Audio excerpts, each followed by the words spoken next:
हम लोग आज से श्री गौर पूर्णिमा तिथि आ रही है, उस दिन तक चेष्टा करेंगे कि कुछ नवद्वीप धाम महात्म्य की महिमा के बारे में श्रवण कर सकें। कुछ नवद्वीप धाम की महिमा हम श्रवण करेंगे, तभी हमारे हृदय में लोभ जागेगा। महाप्रभु की भक्ति के प्रति महाप्रभु की अवतार का क्या विशिष्ट है, नवद्वीप धाम का क्या विशिष्ट है, ये सब बातें तभी हम जान पाएंगे। तो बड़ा ही सुंदर एक ग्रंथ मैं अभी आपको दर्शन कराता हूँ। श्री भक्ति विनोद ठाकुर जी ने इस ग्रंथ को लिखा है। ये ग्रंथ है श्री नवद्वीप धाम महात्म्य। इस ग्रंथ को प्रकाशित किया श्री भक्ति विनोद ठाकुर जी ने, कृपा करके हम सबके लिए दिया। दो प्रकार से धाम की परिक्रमा होती है, एक तो साक्षात वहां पहुंच जाओ, टिकट इत्यादि लेकर के, छुट्टी लेकर के वहां जाकर के भक्तों के संग में दर्शन करो, उसका तो विशेष लाभ है ही। भक्तों के संग में जाएंगे, दर्शन करेंगे, उन स्थलों पे प्रणाम करेंगे तो धाम की कृपा स्वतः ही जो है हमें मिल जाएगी और धाम का महात्म्य भी हृदय में अपने आप वैष्णव के संग से प्रकाशित हो जाएगा। दूसरा तरीका है कि कई बार कोई व्यक्ति किसी कारण से ना जा सके तो जो कथा है धाम के महात्म्य को सुनने से, श्रवण इंद्रिय को देने से भी हम धाम की महिमा को जान सकते हैं और उतना ही फल प्राप्त होता है जितना धाम में जाने पर ही प्राप्त होगा। श्रवण की इतनी महिमा कही गई है, इसीलिए हम लोग चेष्टा करेंगे। यद्यपि दिन तो बहुत कम है, प्रभु जी तो 8 दिन हो गए धाम की कथा कर रहे हैं। हमने इसीलिए शुरू नहीं किया क्योंकि अभी यहाँ जो ग्रुप है हमारा, इस ग्रुप में कुछ लोग तो हैं बहुत आगे भजन में, सीनियर वैष्णव भी हमारे सनातन प्रभु जी इत्यादि और भी भक्त हैं, उनको तो बहुत अच्छा लगेगा। कुछ अभी मिडल हैं जिनको थोड़ा थोड़ा महाप्रभु जी के बारे में पता चल गया, महाप्रभु जी की भक्ति भी करते हैं, भजन करने लगे, दीक्षित हो गए, लेकिन उतना भी धाम में नहीं गए, नवद्वीप धाम जाके नहीं आए, इसीलिए इतना ज्यादा अभी लोभ नहीं है। तीसरे वो है जो अभी जुड़े हैं, जिन्होंने अभी माला भी शुरू नहीं करी, लेकिन कथा में आनंद आने लग गया, सुनने में कथा अच्छा लगता है सुनना। तो ऐसे 3 प्रकार के लोग रहते हैं कथा में हमारी। तो उन तीनों को लोगों को देखते हुए ही हमने पहले शुरू नहीं की ये कथा, क्योंकि जो तीसरे प्रकार के लोग हैं जो अभी जुड़े हैं, उनको तो यही नहीं पता चैतन्य महाप्रभु जी कौन है, उनका क्या वैशिष्ट्य है, महाप्रभु जी का अवतार क्यों हुआ, कृष्ण क्यों राधा जी का भाव लेकर के आए, ये नवद्वीप धाम है क्या वस्तु, हमने तो आज तक कभी सुना नहीं। हमने तो वृंदावन सुना है, अयोध्या सुना है, नवद्वीप नया आ गया, बीच में सिलेबस बढ़ता ही जा रहा है। तो ऐसे लोगों को देखते हुए ही हमने ये कथा शुरू नहीं की थी, क्योंकि क्या होता है, शुरू में श्रद्धा जो है उसको परिपक्व करना पड़ता है। जब श्रद्धा परिपक्व हो जाती है फिर तो कहना क्या, फिर तो अपने आप लगता है व्यक्ति, फिर कहने की जरूरत नहीं पड़ती। इसीलिए उसी श्रद्धा को परिपक्व करने की दृष्टि से ही हम थोड़ा थोड़ा श्रवण करेंगे, थोड़ा सा लोभ जगा लेंगे, दूर से थोड़ा दर्शन करेंगे धाम का कर्णों के द्वारा, कर्णेंद्रिय के द्वारा, ताकि हमारा लोभ जो है बना रहे। धीरे धीरे जब पता चलेगी महिमा तो ज्यादा आस्वादन होगा। तो इसीलिए बड़ा सुंदर यहाँ पर जो है वर्णन कर रहे हैं श्री भक्ति विनोद ठाकुर जी। इस ग्रंथ में अगर पूरा करेंगे तो काफी दिन लग जाएंगे, बहुत अध्याय हैं इस ग्रंथ में, टोटल मिलाकर के 18 अध्याय हैं इस ग्रंथ में। ये ग्रंथ श्री भक्ति विनोद ठाकुर जी ने जो प्रकट किया है, इसको लिखा है, प्रकाशित किया है, इसमें जो है मेनली इस ग्रंथ को प्रकाशित किया भक्ति विनोद ठाकुर जी ने एक संवाद को वर्णन किया। कोई भी ग्रंथ एक संवाद होता है, जैसे गोस्वामी तुलसीदास जी ने बताएगा कोई कौन सा संवाद लिखा है। जब रामचरितमानस लिखा तो संवाद लिखा, कौन सा संवाद लिखा है गोस्वामी तुलसीदास जी महाराज जी ने?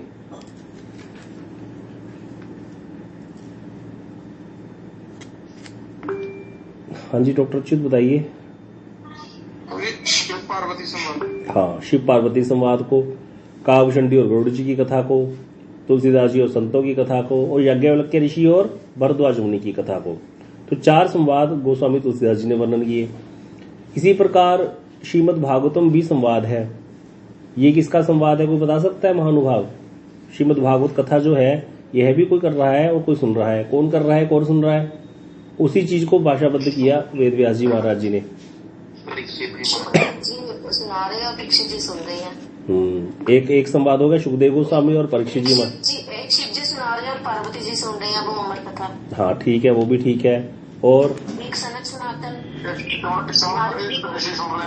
हाँ, एक शौनकादि ऋषि जो है सुन रहे हैं, शौनकादि ऋषि सुन रहे हैं, सूत गोस्वामी वर्णन कर रहे हैं। और संकादिक ऋषि, नारद ऋषि, संकादिक और नारद ऋषि में कौन सुना रहा है, कौन सुन रहा है, बता सकता है कोई? संकादिक ऋषि सुना रहे हैं और नारद जी सुन रहे हैं। हाँ, ये प्रभु जी और शंकर जी सुना रहे, सुखदेव प्रभु जी तोते के रूप में वो भी सुन रहे थे तभी। हाँ, तो वो पार्वती जी वाला हो गया ना, वो तो हो गया।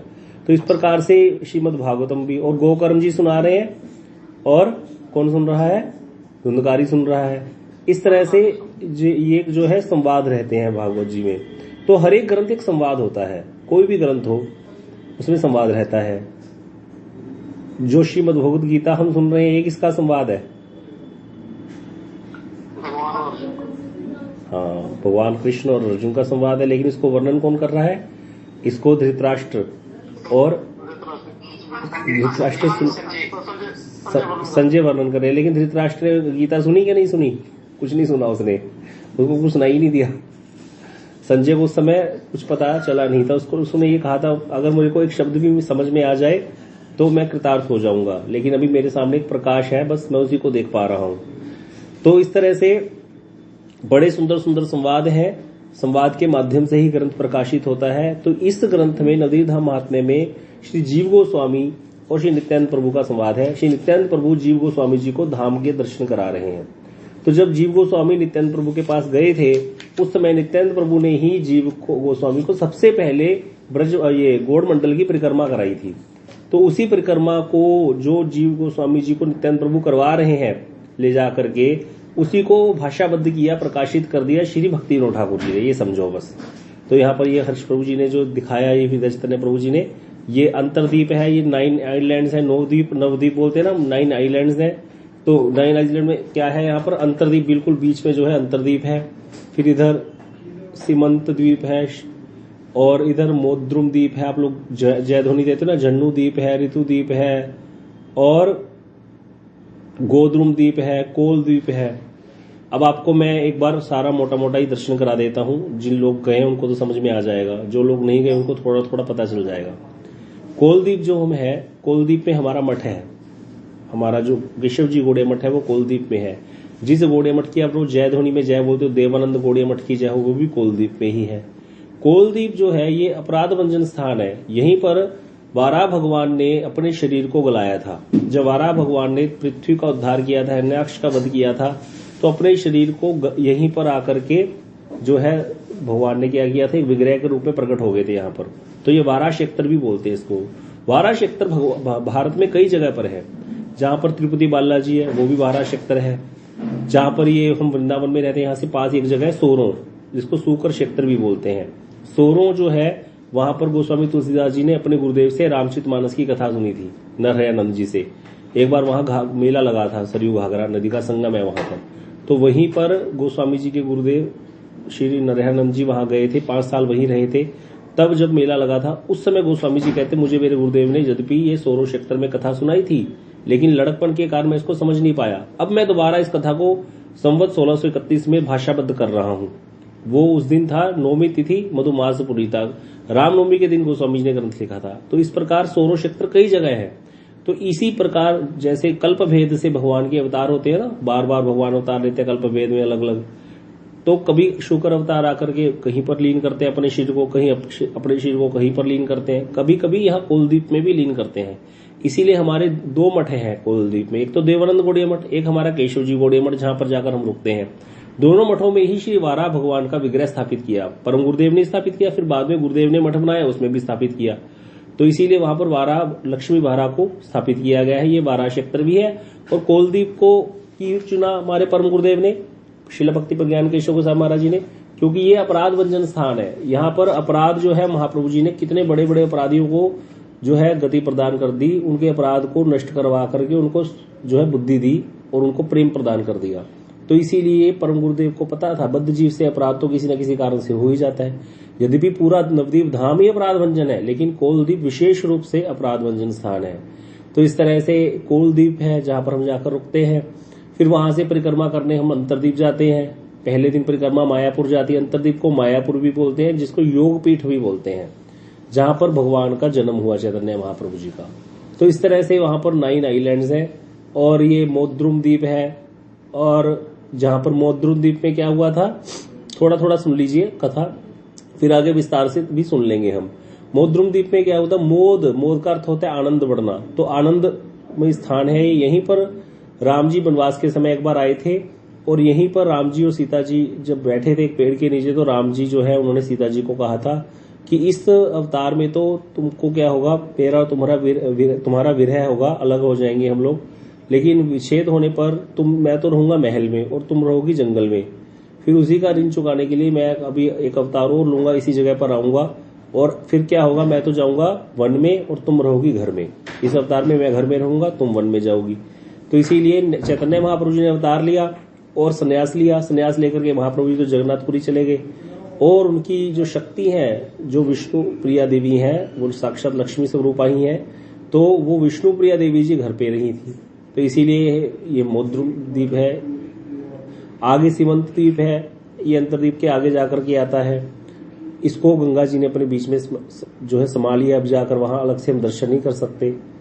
और ये गोद्रुम द्वीप जो है, यहाँ पर हम दर्शन कर सकते हैं अभी भी जाकर के। यहीं पर जो मार्कंडे जी थे उनको दीर्घायु की प्राप्ति हुई थी और यही भगवान के दर्शन किए थे मार्कंडे जी ने। जब उन्होंने कहा था, भगवान ने दर्शन दिए थे, उन्होंने कहा था मैं आपकी माया के दर्शन करना चाहता हूं। तो जब मार्कंडे जी ने भगवान की माया के दर्शन किए तो वो बहुत ही थक गए। तो यहीं पर आकर के उनको सुख और शांति प्राप्त हुई थी। तो यहीं पर इंद्र जो है सुरभि गाय लेकर के आए थे और भगवान की स्तुति करी थी नाना प्रकार से। तो इसीलिए इसको गोद्रुम द्वीप बोलते हैं। गोद्रुम द्वीप में ही भक्ति विनोद ठाकुर जी का घर है, जहां पर भक्ति विनोद ठाकुर जी भजन करते थे बैठ के। और यहीं पहले ये जो मायापुर है ना, ये प्रकट नहीं था, किसी को नहीं पता था चैतन्य महाप्रभु जी का जन्म स्थान कहाँ है। जो बाबा जी लोग थे वो यही कहते थे नवद्वीप में ही महाप्रभु जी का जन्म हुआ है। तो जो भक्ति विनोद ठाकुर जी थे, आपको पता होगा, वो तो पहले ही मैजिस्ट्रेट की पोस्ट पे थे, बहुत बड़ी पोस्ट थी उनकी और अंग्रेज लोग उनको बहुत मानते थे। बहुत ही उच्च कोटि के विद्वान थे, पढ़े लिखे थे बहुत भक्ति विनोद ठाकुर जी। तो भक्ति विनोद ठाकुर जी के पास तो हर प्रकार का एक्सेस था, पुराने नक्शे, सारी जो रजिस्ट्रियां पुरानी, कौन सी जमीन, आपको पता है 200 साल पुराना रिकॉर्ड भी निकल सकता है किसी भी जमीन का। 200 साल पुराना रिकॉर्ड भी निकल जाता है। इतना डाटा अभी भी हमारे भारत सरकार के पास रखा हुआ है कि किसी जमीन 200 साल पहले वो किसके नाम थी वो भी पता चल जाता है। तो इसीलिए भक्ति विनोद ठाकुर जी के पास वो सारे रिकॉर्ड थे। तो उनको क्या हुआ, एक बार क्या हुआ कि वो बैठे थे, अपना माला कर रहे थे गोद्रुम द्वीप में बैठ करके। रात्रि के समय एकदम से 10:30-11 बजे की बात होगी, उनको एकदम से बहुत प्रकाश दिखाई दिया इधर की तरफ, जहां अंतरद्वीप है बीच में, इधर की तरफ अपनी कमरे की खिड़की से गंगा यमुना जी के उस पार देख रहे हैं। तो उनको बहुत प्रकाश दिखाई दिया। फिर उनको लगा पता नहीं क्या है, फिर वो माला करते रहे। फिर उनको दोबारा थोड़ी तंद्रा सी आई तो उनको क्या दिखा कि प्रकाश जैसे एकदम से हट गया। जैसे सूर्य को हम देखते रहे तो फिर बहुत ज्यादा चुंदिया जाती है आंखें, कुछ देख नहीं पाते, लेकिन फिर दोबारा देखते हैं तो कुछ नजर आने लग जाता है। तो भक्ति विनोद ठाकुर जी को दिखा कि बहुत ही काले और गोरे नृत्य करते हुए जा रहे हैं, बहुत भक्त नृत्य करते हुए जा रहे हैं। ये क्या दर्शन हुआ भक्ति विनोद ठाकुर जी को, जो भविष्य में अभी हो रहा है। वहां पर आज कितने ही विदेशी भक्त आए हुए होंगे और आकर के परिक्रमा कर रहे हैं, नृत्य करते हुए, निताई गौरंग बोलो, निताई गौरंग जय जय बोलते हुए नृत्य करते हुए जा रहे हैं। तो भक्ति विनोद ठाकुर जी को ये दर्शन हुआ, वो समझ नहीं पा रही थी क्या हो रहा है। तो फिर भक्ति विनोद ठाकुर जी अगले दिन उस स्थान पर गए। उस स्थान पर गए तो वहां पर भक्ति विनोद ठाकुर ने देखा कि कुछ मुस्लिम लोग, एक कब्रिस्तान टाइप का था और वहां पर वो खेती वगैरह भी कर रहे थे बीच में। और वहां भक्ति विनोद ठाकुर जी घूमने लगे, प्रॉपर उसी स्थान पर पहुंच गए जहां पर भगवान का जन्म हुआ था। और वहां देखा भक्ति विनोद ठाकुर जी ने तो तुलसी उगी हुई थी।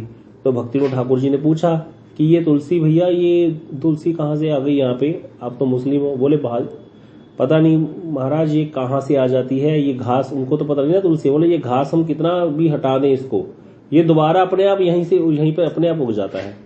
अब भक्ति विनोद ठाकुर जी उस स्थान की महिमा को समझ गए थोड़ा, तो उन्होंने उस स्थान की रज को माथे से लगाया, प्रणाम इत्यादि किया। फिर भक्ति विनोद ठाकुर जी ऑफिस पहुंचे। ऑफिस जाकर के पुराने नक्शे निकाले सारे। तो इस स्थान को मियापुर बोलते थे, मायापुर तो बोलते नहीं थे, मियापुर रख दिया था नाम मुसलमानों ने। अब मियापुर का जब भक्ति विनोद ठाकुर जी ने पुराना नक्शा खोला तो उसमें पता चला भक्ति विनोद ठाकुर जी को कि मियापुर तो नाम ही नहीं था, इसका नाम तो मायापुर था। और धीरे धीरे अपभ्रंश करके मुसलमानों ने यहाँ आकर के रहने लगे और इसका नाम मियापुर रख दिया। तो फिर भक्ति विनोद ठाकुर जी ने जब देखा तो उनको समझ में आ गया। फिर उनको समझ में आ गया ये चैतन्य महाप्रभु जी के जन्म का स्थान यही है, निश्चित रूप से यही जन्म स्थान है महाप्रभु जी का। लेकिन अब उनको कोई ऐसा व्यक्ति चाहिए था जो कि ये बात को प्रूफ कर दे। मतलब कहने का कोई ऐसा व्यक्ति जिसको सभी मानते हो, जैसे आज मेरे को कोई बात पता चल जाए, अंदर की बात पता चल जाए, कोई रहस्य पता चल जाए, लेकिन मेरे कहने से उसको कौन मानेगा? उसी चीज को कोई बड़ा व्यक्ति बोल दे, कोई शंकराचार्य इत्यादि बोल दे या कोई बड़ा संत बोल दे जिसको सब लोग मान रहे हैं, तो वो बात मानने हो जाएगी। प्रूफ तो मेरे पास होगा तो भी कोई समझेगा नहीं इस बात को। तो भक्तिविनोद ठाकुर जी ने भी यही सोचा कि उस समय जगन्नाथ दास बाबा जी महाराज जो थे वो तीनों जगह के मेन वैष्णव के आचार्य थे। जगन्नाथ दास बाबा जी महाराज जिनकी आयु हो चुकी थी 142 वर्ष, आंख की पुतलियां नीचे गिर गई थी यहाँ पे, ऐसे ये आईलिड्स जो है उनको उठाना पड़ता था किसी को पीछे से, फिर वो किसी को देखते थे। दोबारा दांत आ गए थे, सारा कुछ चेंज हो गया था उनका। अब यहाँ पर जो भक्तिविनोद ठाकुर जी है वो गौर किशोर जो जगन्नाथ दास बाबा जी महाराज है उनको टोकरी में लेकर चलते थे उनके शिष्य बिहारी दास। तो वो लेकर के आए नवद्वीप में टोकरी में। जब यहाँ पर पहुंचे जिस स्थान पर वो मुसलमानों का एरिया था, वहां पर आकर के जगन्नाथ दास बाबा जी टोकरी से एकदम से उछल के निकले और वहां नृत्य करने लगे और बोला यही महाप्रभु जी के जन्म का स्थान है, यही महाप्रभु जी के जन्म का स्थान है। सबने जय जयकार कर दी, सब जगह बात फैल गई और इस तरह से फिर वहां पर योग पीठ की स्थापना करी। भक्तिविनोद ठाकुर जी ने ही मंदिर बनवाया। बाद में उनके पुत्र श्री भक्ति सिद्धांत सरस्वती गोस्वामी प्रभुपाद जी, जिनको बोलते प्रभुपाद बोलते जिनको हम लोग, उन्होंने फिर इस मंदिर का निर्माण करवाया मिलकर के। इस तरह से ये योग पीठ का मंदिर प्रकाशित हुआ। वहां पर नीम के पेड़ के नीचे महाप्रभु जी का जन्म हुआ था। आज वहां पर वो नीम का पेड़ भी विद्यमान है। तो भक्त लोग सबसे पहले जाकर के जो दर्शन करते हैं, जब भी नवद्वीप धाम जाते हैं, उसी स्थान पर जाकर के प्रणाम करते हैं, वहीं पर अपना नाक रगड़ते हैं, क्योंकि वो स्थान ही मूल स्थान है जहां पर आकर के महाप्रभु जी का आविर्भाव हुआ था, अंतरद्वीप अर्थात मायापुर में। यहीं पर आकर के ब्रह्मा जी ने तपस्या करी थी भगवान की, और यहाँ पर फिर ब्रह्मा जी ने भगवान से आशीर्वाद प्राप्त किया था, प्रभु मुझे एक ऐसा जन्म चाहिए जहां मेरे अंदर कोई जाति का अभिमान भी ना हो, मेरे अंदर कोई सुंदरता का अभिमान ना हो, मैं आपका भजन करने वाला हूं, आपके भजन की वृत्ति लेकर के जन्म लूं। ये सुंदरता, ये बड़ी जाति, उच्च कुल में जन्म, ये सब चीजें भक्ति से दूर कर देती है व्यक्ति को। किसी को कितना भी लगे ये बात सही है। कोई व्यक्ति बहुत सुंदर होता है तो इसी चीज में घूमता रहता है, लोग मुझे देख रहे हैं, मुझे बड़ा पसंद करते हैं, इस तरह से वो क्या करता है, भजन ही नहीं कर पाता। भजन की वृत्ति होने पर भी भजन नहीं कर पाता अच्छे से। किसी के पास बहुत सारा धन हो, वो व्यक्ति भी जो है भजन से दूर हो जाता है, क्योंकि उसका धन उसको किसी न किसी चीज में उलझा के रखेगा। धन जो है वो धन में 15 दोष बताए गए हैं धन में, तो 15 दोष उसके अंदर आ जाते हैं, अपने आप आ जाते हैं, अपने दोष लेकर के धन प्रस्तुत होता है और फिर उसको उलझा के रखता है। हमने कितने लोगों को देखा जिनकी भजन की वृत्ति है, लेकिन क्योंकि वो बनियों के घर में जन्म हुए, तो बनियों के घर में तो पैसे की चर्चा होती है, इसीलिए वो लोग भजन नहीं कर पा रहे, भजन नहीं कर पाए। उनकी भक्ति का उद्देश्य क्या रह गया, संसार के भोग। शुद्ध भक्ति में प्रवेश ही नहीं कर पा रहे वो लोग। क्यों? जबकि उनके अंदर जो सामर्थ्य है वो भजन कर सकते हैं, लेकिन क्योंकि उनका परिवेश अच्छा नहीं है, इर्द गिर्द लोग वैसे वाले हैं, माताजी पिताजी परिवार सारे हाय पैसा मची हुई है, तो वो भी वैसे ही बन गए। उनका उद्देश्य भी भक्ति से यही रह गया, बस भोग संसार के।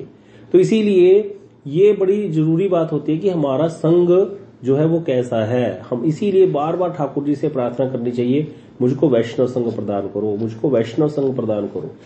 जितना वैष्णव संग होगा उतना भजन आगे बढ़ेगा, नहीं तो हम ऐसे उलझे रहेंगे। ये सब चीजें हमें भक्ति से दूर कर देती हैं। धन हो गया, सम्मान हो गया। तो ब्रह्मा जी ने अंतरद्वीप में रह करके तपस्या करी, भगवान प्रकट हुए, बोले क्या चाहते प्रभु? एक बार गलती कर चुका हूं, ब्रह्मा जी कहते, जब आपकी लीला का दर्शन किया था, अगासुर का वध हुआ था, उसके शरीर की ज्योति निकली, भगवान में समा गई, ब्रह्मा जी के मन में इच्छा आ गई कोई और लीला दर्शन करो भगवान की। बढ़िया ऐसी कौतुक हो गया ब्रह्मा जी को। भगवान के शरणागत होने की बजाय अपनी बुद्धि से क्या किया, भगवान के ग्वाल बाल और बचनों को चुरा लिया। कृष्ण थोड़ी देर में भगवान ब्रह्मा जी की सारी करतूत को समझ गए और उतने ही ग्वाल बाल और बछड़े पैदा करके ब्रज में चले गए। ब्रह्मा जी अपने बछड़ों को, ग्वाल बालों को, वो मूल बछड़े ग्वाल बाल तो वहीं क्या हो गए थे, गुप्त हो गए थे। माया द्वारा निर्मित ग्वाल बाल और बछड़ों को लेकर के ब्रह्मा जी अपने लोक को जब कहीं छुपा करके अपने लोक को गए, जितनी देर में वापिस आए तो वहां आकर देखा कि वो सारे वहीं बैठे हैं और कृष्ण की लीला अपने गोकुल में वैसी चल रही है। तो इसीलिए ब्रह्मा जी ने आकर कहा था भगवान को, यहाँ पर जब तपस्या करिए कि प्रभु मुझे जो है आप क्या करना, आप मुझे ऊंचे कुल में जन्म मत देना, ये ब्रह्मा हूं मैं, ये मेरा जो अभिमान है ना, ये मुझे आपसे दूर कर दिया मेरे को इसने, इसीलिए मैं कोई अपनी बुद्धि नहीं प्रयोग करना चाहता, मैं तो शरणागत होकर के भजन करना चाहता हूं। एक जीवन मुझे ऐसा देना कि बस मैं भजन ही भजन करूं। प्रभुपाद बोलते थे एक जीवन कृष्ण को दे दो, बस एक जीवन। बहुत जन्म लिए हैं हमने, हम अपने सामने देख रहे हैं, एकदम से चींटी पर पैर रखा मर गई बेचारी, गई आत्मा निकल करके एक योनि से मुक्त हो गई। पता नहीं ऐसी कितनी योनियां हमने धारण की, कितनी बार हम जइए, कितनी बार हम मरे। कहते थे प्रभुपाद, इसीलिए बोलते थे एक जन्म कृष्ण को दे दो। एक जन्म है जो बस माला छोड़नी नहीं हाथ से, जो मर्जी हो जाए। इसीलिए अब अगला जन्म होगा, अगर सिद्धि होगी तो प्राप्ति हो जाएगी, नहीं होगी तो अगले जन्म में पहले ही जब माता के गर्भ से निकलोगे और इर्द गिर्द सारे लोग नाम करते हुए दिखेंगे, सबके हाथ में माला होगी, भजन का माहौल मिलेगा। तो हम लोग भजन कर क्यों नहीं पाते? हमारा परिवेश वैसा नहीं है, इर्द गिर्द लोग वैसे वाले हैं।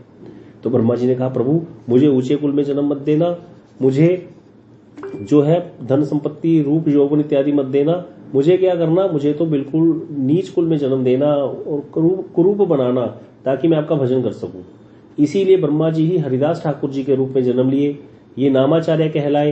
रोज 3 लाख नाम जप करते थे हरिदास ठाकुर जी और कृष्ण कीर्तन करते थे। यवन कुल में इनका जन्म होता, मुसलमानों के कुल में, और 3 लाख नाम जप करते थे। जब महाप्रभु जी का प्रकट है उससे पहले हरिदास जी आ गए थे और महाप्रभु जी ने स्वयं अपने हाथों से इनको समाधि दी थी जब इन्होंने शरीर छोड़ा था हरिदास ठाकुर जी ने। तो इनकी नवदीप जहां जगन्नाथपुरी में समाधि है हरिदास ठाकुर जी की, समुद्र के किनारे। तो इस प्रकार से यही मायापुर जो है अंतरदीप, यहीं पर ब्रह्मा जी ने तपस्या करी थी भगवान की और इस प्रकार का वर प्राप्त किया था।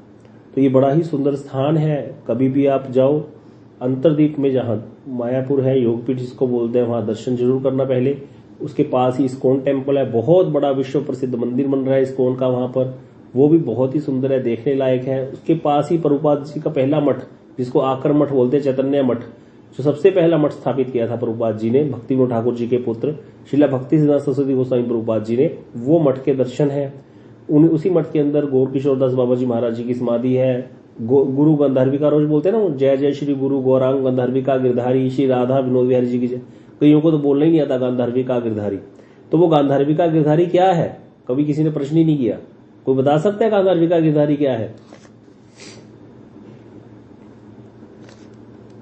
मठ में जो गांधार्विका का अर्थ क्या है? राधा जी। हाँ, गांधार्विका अर्थ राधिका जी और गिरधारी अर्थात कृष्ण। तो गांधार्विका गिरधारी अर्थात राधा कृष्ण। तो ये जब भी कोई विग्रह स्थापित होता है उसका नाम रखा जाता है। जैसे हमारे मठ में राधा विनोद विहारी जी हैं, तो ये अभी प्रभु जी दर्शन कराने, ये है गांधार्विका गिरधारी जी, जो सबसे पहला मठ प्रभुपाद जी ने स्थापित किया था। उनके विग्रह जो वहां पर आकर मठ में दर्शन होते हैं। योगपीठ जो मंदिर है उससे थोड़ा आगे जाकर के ये मंदिर है, सबसे पहला मठ जो है।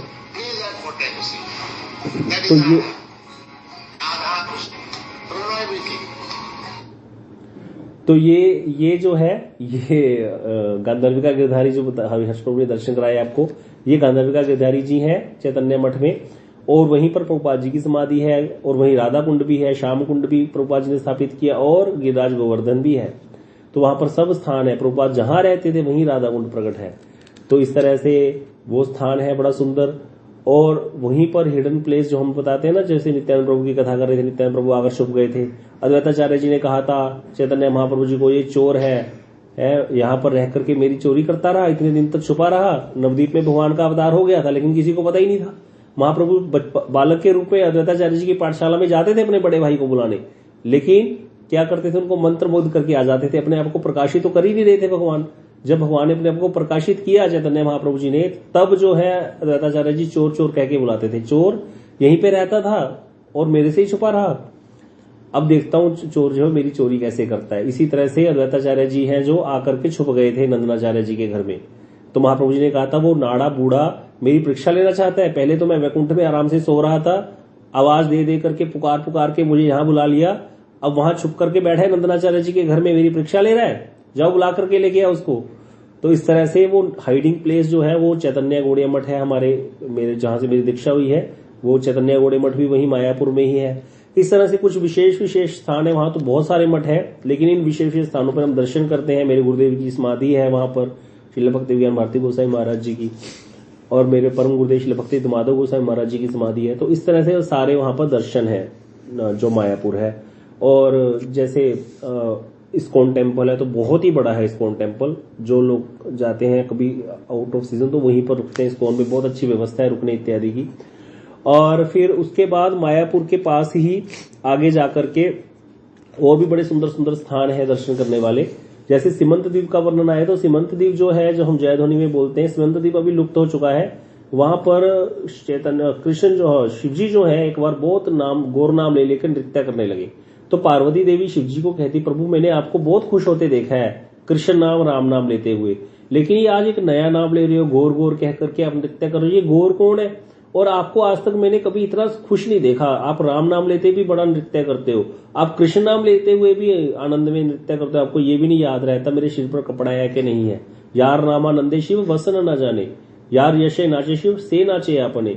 जिनके नाम के आनंद में शिवजी ये नहीं याद रहता शिव जी को कि मेरे सिर पर कपड़ा है कि नहीं है, ऐसे मत हो जाते हैं शिव जी।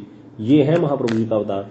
तो शिव जी ने महाप्रभु जी के अवतार की व्याख्या की, कहा देवी पार्वती जिनका तुम अंश हो राधा जी का, उन्हीं राधा जी की ही जो कांत है कृष्ण और मिलित तनु है राधा और कृष्ण मिलकर के अवतार लिए यहाँ पर गौर रूप में। और ये प्रेम में अवतार है, प्रेम प्रदान करने वाला। प्रेम ने ही साक्षात अवतार ले लिया, जिस किसी को भी देखा प्रेम प्रदान कर दिया। इसीलिए इनके नाम में मुझे आनंद हो रहा है। तब देवी पार्वती ने यहाँ पर रह करके बहुत देर तपस्या करी। जब तपस्या करी तो भगवान प्रकट हो गए। महाप्रभु जी प्रकट होकर के बोले, देवी क्या चाहती हो? तो देवी पार्वती बहुत रुदन करने लगी। बोली, प्रभु मैं जो कार्य करती हूँ आपको जीवों को आपसे विमुख करने का कार्य करती हूँ, क्योंकि जहां आप हो वहां मैं नहीं हूं। क्योंकि जहां कृष्ण है वहां माया नहीं है, तो मैं तो साक्षात माया हूं। इसीलिए मेरे को जो आपने बद्ध जीवों को दंड देने का कार्य दे रखा है संसार रूपी दुर्ग की दुर्गा देवी बना करके, इसी कारण मैं आपसे विमुख कर देती हूँ जीवों को। जीव क्या कहता है, माता लोंकड़े दिंदी, माता क्या हम बोलते हैं ना, माँ मुरादे पूरी कर दे हलवा बांटूंगी। अब माँ मुरादे ही पूरी करती रहती है सारा जीवन, मुरादे पूरी करते रहो। मुरादे कभी पूरी हो नहीं सकती हमारी, एक मुराद पूरी होती है दूसरी आ जाती है। तो कहती देवी कहती भगवान को, प्रभु मैं तो यही कार्य में लगा रखा है मेरे को, तो इसीलिए मेरा जो कार्य है वो तो अच्छा नहीं है, मैं तो दूर कर रही हूँ आपसे सबको, तो इसीलिए मुझ पर भी कृपा करो। तो भगवान कहते मैं तुम्हारी तपस्या से बड़ा प्रसन्न हूं। तो भगवान ने मांग भर दी। यहाँ पर देवी की मांग, इसी जगह को सीमंत बोलते हैं, ये जगह जो होती है बीच की, तो इसीलिए इसका नाम है सीमंत द्वीप। इस देवी का नाम सीमंती देवी भी बोलते हैं इसको। तो सिमुलिया इसका अपभ्रंश है। जैसे अभी आप लोग आते हो छठीकरा बोलते हो, छठीकरा कोई जगह नहीं है। यहाँ पर शकट रखे थे नंद बाबा जब आए हैं गोकुल छोड़ करके, तो यहाँ पर वृंदावन में भी रुके थे शक्तिकरा में। शकट जो थे सारे छकड़े लगा दिए थे, यहाँ पर सारे शकट जो है खड़े कर दिए थे अर्धचंद्राकार स्थिति में, और यहीं पर अपने रहने की जगह बनाई थी जहां पर लिखा हुआ है मेरो वृंदावन। हम कहते छठीकरा आ गया, ये अपभ्रंश है, अपभ्रंश हो जाता है ना नाम का। तो इसी प्रकार जो सीमंत द्वीप है इसका नाम सिमुलिया पड़ गया धीरे धीरे। तो इसको श्रवणम, ये जो 9 आइलैंड्स है ना यहाँ पर, ये 9 भक्ति के अंग है, श्रवणम कीर्तनम विष्णु स्मरणम। तो ये श्रवणम है सीमंत द्वीप, श्रवणाख्या भक्ति का अंग है यहाँ पर। तो इस तरह से यहाँ पर देवी ने जब प्रार्थना की तो भगवान ने कहा, देवी तुम ही जो है, तुम्हारा ही, तुम जो मेरी स्वरूप शक्ति है, भगवान की एक ही शक्ति है, भगवान की 2 शक्तियां नहीं है, शक्ति एक ही है भगवान की। कौन? स्वरूप शक्ति, जो भगवान के स्वरूप में ही है, अंदर ही है। जैसे मैं कहता हूँ ना मेरी शक्ति ऐसी, इससे तो मैंने अपना हाथ उठाया, ये नहीं ऐसे मुक्का दिखा रहा हूं, ये मेरी शक्ति है अंदर।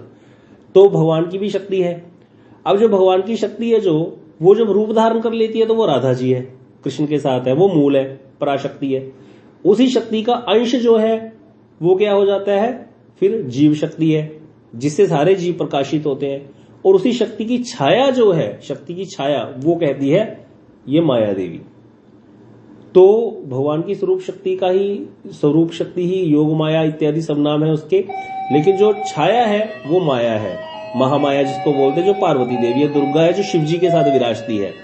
तो इसी तरह से यहाँ पर देवी ने जब भगवान को प्रार्थना करी तो भगवान ने यहाँ पर उनको आत्मसात कर लिया, उनकी मांग में सिंदूर भर दिया और कहा कि तुम परम जो है वैष्णवी बन करके भी विराजमान होगी। तो इसीलिए इसको वैष्णो देवी भी बोलते हैं। और जो वैष्णवी है तो ये कृष्ण से मेल करवा देती है। अगर वैष्णवी के रूप में कोई इसके पास जाकर कृष्ण भक्ति के लिए प्रार्थना करे तो देवी उसको कृष्ण भक्ति दे देती है, उनको कृष्ण से मिला देती है। तो ये समझना पड़ेगा हमें। तो इस तरह से ये सीमंत द्वीप भी वहीं पर है। अभी समय हो गया है। गौर प्रेमानंदे हरि हरि बोल। वांछा कल्पतरुभ्यश्च कृपा सिंधुभ्यश्च